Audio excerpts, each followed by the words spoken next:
Halo Sobat After Race, balik lagi di review Sprint Race MotoGP Hungaria 2025. Dan hasilnya yang pertama adalah Marc Marquez, kemudian kedua ada Fabio Di Gia, yang gapnya ini lebih dari 2 detik, dan kemudian di tempat ketiga ada Franco Morbidelli. Nah, kita bahas dulu ya untuk jalannya Sprint Race MotoGP Hungaria 2025. Yang krusial adalah di tikungan pertama, di mana tadi kita lihat Fabio Quartararo ini menabrak gitu ya dari Enea Bastian ini, jadi juga Fabio Quartararo harus crash. Untungnya ini Fabio Quartararo nggak menabrak Marc Marquez. Tapi dengan adanya insiden ini, Fabio Quartararo harus mendapatkan sanksi ataupun penalti dari race direction. Dan sanksi atau penalti yang diberikan kepada Fabio Quartararo ini adalah long lap penalti. Karena menganggap Fabio Quartararo ini mengendarai dan juga membahayakan para pembalap lainnya. Sementara itu juga sempat kontak sama Enea Bastian ini. Tapi ini bukan cuma Fabio Quartararo yang dapat sanksi, ada juga Enea Bastian ini yang kena lebih parah lagi sanksinya dari race direction, yaitu double long lap penalty. Kalau misalkan tadi kita lihat, emang Enea Bastian ini selamat gitu ya, nggak crash ketika ditabrak sama Fabio Quartararo. Tapi setelahnya Enea Bastian ini malah menabrak Johan Zarco. Maka dari itu ini akhirnya yang diinvestigasi oleh Race Direction atau MotoGP Stewards di insiden kali ini. Dan Race Direction ini tidak menerima penjelasan dari Enea Bastian ini dan menganggap kalau misalkan Enea Bastian ini tidak berkendara dengan bertanggung jawab dan juga membahayakan para pembalap lain. Nah, berarti sudah ada 4 sanksi yang dikeluarkan sama The Race Direction untuk MotoGP Hungaria 2025 kali ini. Ada Alex Marquez dan juga Jack Miller yang kena turun posisi 3 grid gitu ya di start MotoGP Hungaria 2025. Dan kemudian tadi juga ada Fabio Quartararo dengan long lap penalty dan juga Enea Bastian ini dengan double long lap penalty. Nah, ngomongin soal tikungan pertama dari sirkuit balaton ini memang lumayan menjadi titik yang paling krusial ataupun titik yang paling bahaya buat para pembalap. Karena tadi pun di sprint race ketika udah terjadi insiden di tikungan pertama, ini posisi dari masing-masing pembalap juga ada yang melorot gitu ya ke belakang. Seperti Marco Bezzecchi yang di startnya ini ketinggalan banget dan akhirnya harus finish di posisi ketujuh. Nah, untuk KTM sebenarnya bagus banget performanya dari sesi practice, kemudian juga sesi free practice pertama sampai dengan sesi kualifikasi. Tapi di sprint race-nya ini lumayan kacau karena yang paling terbaik hasilnya adalah Pol Espargaro yaitu di posisi 10. Sementara untuk Pedro Acosta ini sempat crash dan juga sempat rejoin gitu untuk kembali balapan di sprint race dan hasilnya di posisi 17. Sementara Brad Binder ini berada di posisi ke-18 dan Enea Bastian ini karena crash tadi ya, ini DNF atau did not finish. Nah, kita kulik yuk soal strateginya Marc Marquez di sprint race MotoGP Hungaria 2025 ini. Kalau ngomongin soal Marc Marquez, ini adalah kemenangan pertama kalinya Marc Marquez di sirkuit Balaton Park, karena memang sirkuit Balaton Park ini baru ada di MotoGP Hungaria 2025 begitu ya, setelah 33 tahun lagi balik di MotoGP. Dan untuk sprint race ini ada juga kemenangan ke-7 dari Marc Marquez berturut-turut sejak dari MotoGP Aragon, dan juga ini adalah kemenangan ke-13 yang Marc Marquez di sprint race dari 14 seri sprint race yang udah berlangsung gitu ya. Lalu apa strateginya Marc Marquez? Strateginya Marc Marquez ini benar-benar beda ya daripada balapan-balapan sebelumnya. Kalau misalkan balapan-balapan sebelumnya dia ada mode bertahannya dulu, tapi untuk di sprint race MotoGP Hungaria 2025 ini nggak ada mode bertahan. Karena Marc Marquez ini udah dari lap pertama udah mode attack. Seperti yang dibilang oleh Marc Marquez setelah sesi praktis, yang paling penting adalah berada di posisi depan sejak lap pertama. Karena apalagi tadi kita udah ngomongin soal tikungan pertama, ini menjadi titik krusialnya. Dan Marc Marquez ini tahu betul ketika harus berada di posisi terdepan untuk menghindari kayak misalkan crash atau overtake dari para pembalap di tikungan pertama. Jadi dia harus merangsek atau nge-push terlebih dahulu karena banyaknya chicane dan juga mungkin aja bisa terjadi overtake. Tapi sebenarnya kalau katanya Marc Marquez ini memang kelihatan gampang ya untuk overtake di sirkuit Balaton Park ini. Tapi sebenarnya nggak gampang untuk overtake. karena banyak banget titik breakingnya ataupun yang membutuhkan hard braking. Dan di sisi lain juga ini menurut Marc Marquez bisa saja melakukan gampang membuat kesalahan gitu ya. Kayak misalkan kehilangan cengkraman ban depan ataupun juga menyentuh pembalap lain. Dan apalagi di sini kalau katanya Marc Marquez dia nggak bisa dapat slipstream yang baik itu untuk mendekat para pembalap yang di depan. Dan tadi di sprint race karena memang banyak juga para pembalap yang mungkin masih belum hafal karena ini pertama kalinya balapan di sirkuit Balaton Park. Marc Marquez ini nggak ada lawannya, nggak terkalahkan dan juga nggak diganggu sama siapapun. Karena Marc Marquez ini melenggang bebas aja di depan gitu sampai meninggalkan Fabio Di Gia di posisi kedua sampai gapnya itu lebih dari 2 detik. Sebenarnya di sprint race maupun dari beberapa sesi-sesi sebelumnya, Marc Marquez bukan cuma mulus-mulus aja gitu ya, tapi di sini juga Marc Marquez menemukan kendala dan juga kesulitan, terutama untuk di titik-titik hard braking. Kalau katanya Marc Marquez, dia tahu banget kalau misalkan di sirkuit Balaton Park ini punya sudut yang sangat kecil dan itu juga membuat salah satu kelemahan dari Ducati. Dan menurut dari Marc Marquez, Ducati ini khususnya GP25 yang dia pakai gitu ya, punya kestabilan tersendiri di sektor pertama dan juga sektor terakhir.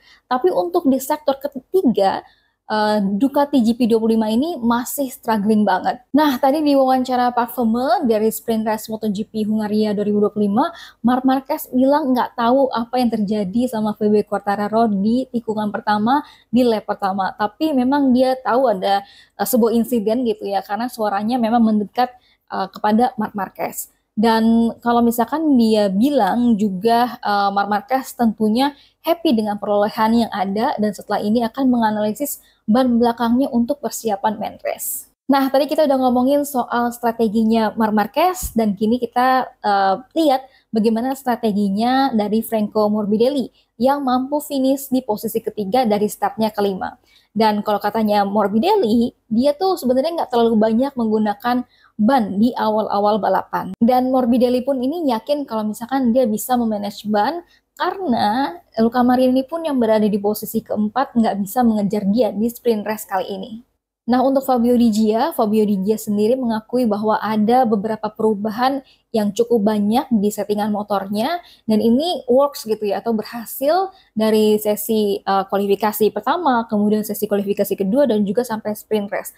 Dan sebelumnya memang Fabio Di Gia bilang dia dan juga timnya pada Jumat malam itu bekerja keras sampai malam-malam banget untuk mencari solusinya dan ternyata ini works ya atau berhasil solusi yang didapatkan sama Fabio Di Gia. Jadi nanti kita lihat aja gimana performanya Di Gia di main race-nya.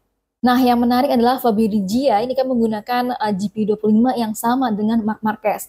Dan Fabio Di Gia kalau kita lihat sebelum-sebelumnya ini memang sempat punya masalah juga dengan GP25 hampir sama masalahnya dengan Pecco Bagnaia. Tapi di MotoGP Hungaria 2025 ini khususnya di sprint race kayaknya Fabio Di Gia tidak terlalu punya masalah gitu ya karena bisa berada di posisi teratas, di posisi kedua. Tapi untuk rekan satu timnya Marc Marquez yang juga pakai Das Mosurici GP25 ini sangat-sangat struggling baik dari sesi kualifikasi kemudian juga kualifikasi pertama gitu ya dan juga di sprint race-nya masih aja struggling sampai akhirnya posisi dari Pecco Bagnaia itu finish di posisi ke-13 dan kelihatan banget memang untuk masalahnya lagi-lagi dari Pecco Bagnaia adalah terkait dengan pengereman ataupun hard braking dan ini pun menjadi masalah yang dibilangin oleh Pecco Bagnaia bahwa DNA dari GP25 ini adalah masalahnya di hard braking. Nah, tadi di media scrums ini Pecco Bagnaia ditanya gitu ya, banyak banget nih Pecco Bagnaia orang-orang gitu ya di media sosial yang berkomentar soal bagaimana masa depan lo, apakah lo mau pindah dari Ducati gitu ya nanti di tahun 2027, kemudian juga soal kepercayaan diri Pecco Bagnaia dan juga soal bagaimana sih hubungan Pecco Bagnaia dan juga Ducati. Nah, kalau misalkan Pecco Bagnaia ini meresponsnya, omongan-omongan di media sosial itu adalah omong kosong alias bullshit. Itu tadi yang diomongin oleh Pecco Bagnaia di media scrums. Nah, sebelumnya Pecco Bagnaia juga bilang kalau misalkan dia tahu ketika ngetes di sirkuit Balaton pakai Panigale, ini tuh di motor GP25-nya nggak bakalan bisa banyak berperforma baik gitu ya, atau bisa meningkatkan atau improvement lah gitu. Karena di sini Balaton Park ini kebanyakan titik pengereman di mana motornya Peko ini sangat slow gitu, dan ditambah dengan masalah rem yang selalu dialami oleh Peko Bagnaia. Dan menurut Peko yang bikin masalahnya jadi rumit adalah ketika rekan satu timnya Marc Marquez ini menutupi segala masalah yang ada dari GP25 dengan bisa berperforma baik. Apalagi hari ini di sprint race Marc Marquez bisa juara. Pokoknya Peko Bagnaia bilang kalau misalkan GP25 ini memang susah banget untuk dikendaliin sama Peko Bagnaia sendiri. Nah, soal Marc Marquez, memang Peko juga menyadari kalau misalkan Marc Marquez ini punya kemampuan juga kelebihan sendiri untuk bisa mengendalikan motor yang sulit kayak GP25. Peko pun juga bukan hanya komplain aja, tapi dia udah berusaha semaksimal mungkin, tapi dia nggak bisa balapan seperti yang dilakukan oleh Marc Marquez, karena masing-masing punya stylenya sendiri-sendiri ya. Marc Marquez kayak gimana gaya balapnya, dan juga Peko Bagnaia kayak gimana gaya balapnya. Peko Bagnaia juga ditanya gitu ya, apakah Marc Marquez punya keuntungan sendiri gitu kalau misalkan Marc Marquez nggak pernah nyobain pakai GP24. Dan karena kan sebenarnya Peko Bagnaia juga selalu membandingkan feelingnya ketika dia pakai GP24 dan juga GP25. Dan feelingnya itu lebih oke pada GP24. Dan ini juga apakah berpengaruh gitu ya ketika Marc Marquez udah nyobain GP24, apakah juga merasa feeling yang bagus GP24 dibandingin dengan GP25. Namun Peko Bagnaia bilang kalau misalkan menurut Peko ini meskipun Marc Marquez merasakan GP24 gitu ya, Peko yakin bahwa hasilnya akan sama aja karena Marc Marquez juga bisa cepat untuk bisa mengendari GP25. Nah, hasil yang kurang baik dari Peko Bagnaia baik dari sesi sprint race maupun hasil kualifikasi ini juga membuat Ducati gitu ya nggak happy tentunya, dan bukan cuma dibiarin aja, tapi menurut dari bos Ducati Davide Terdozi, Ducati ini sudah membantu Peko Bagnaia secara teknisnya, tapi bukan secara sisi psikologisnya. Harapannya ketika Ducati sudah memberikan bantuan dari sisi teknisnya kepada Peko Bagnaia, ini bisa meningkatkan mental dari Peko Bagnaia hingga kepercayaan diri dari Peko Bagnaia ini bisa meningkat lagi. Nah, ada satu topik lagi yang menarik ketika Marc Marquez sudah menang di sprint race, berarti kan dia sekarang posisinya 152 poin dari Alex Marquez untuk poin championship-nya. Dan nanti kalau misalkan sudah lebih dari 222 poin di Misano, maka Marc Marquez ini bukan tidak mungkin gitu ya dinobatkan menjadi juara dunia MotoGP 2025. Tapi ini lagi-lagi dengan humble-nya gitu ya, Marc Marquez nggak mau jumawa, dia nggak mau takabur gitu. Kalau misalkan tadi Marc Marquez bilangnya masih nggak mungkin lah untuk bisa untuk jadi juara dunia MotoGP 2025 di Misano gitu. Karena menurutnya Marc Marquez, setelah MotoGP Hungaria ini ada MotoGP seri Catalunya, dan seri Catalunya ini menjadi salah satu sirkuit yang menjadi kelemahan dari Marc Marquez. Jadinya Marc Marquez nggak mau jumawa dulu, dan dia bilangnya lihat dulu sampai hasil MotoGP Catalunya. Dan yang terakhir ini adalah starting grid untuk main race balapan MotoGP Hungaria 2025 setelah sanksi untuk Alex Marquez dan juga Jack Miller yang harus turun 3 posisi di grid gitu ya. Dan Alex Marquez ini di posisi ke-11 ya di sesi kualifikasi gitu ya, tapi kemudian karena ada penalti jadi ke posisi 14 dan Peko Bagnaia jadinya naik ke posisi 13. Untuk Jack Miller yang juga kena penalti dari posisi ke-14 menjadi posisi 17. Oke, segitu dulu untuk review dari sprint race. Jangan lupa komen prediksi siapa yang memenangkan MotoGP Austria 2025 kali ini. Komentar di bawah ya teman-teman. Kita diskusi dan juga saling berbagi informasi. Jangan lupa juga untuk subscribe channel gue di Sadrina Evanalia, dan juga tentunya saksikan terus podcast After Race habis main race ya, atau di MotoGP Hungaria 2025. Bye-bye semuanya.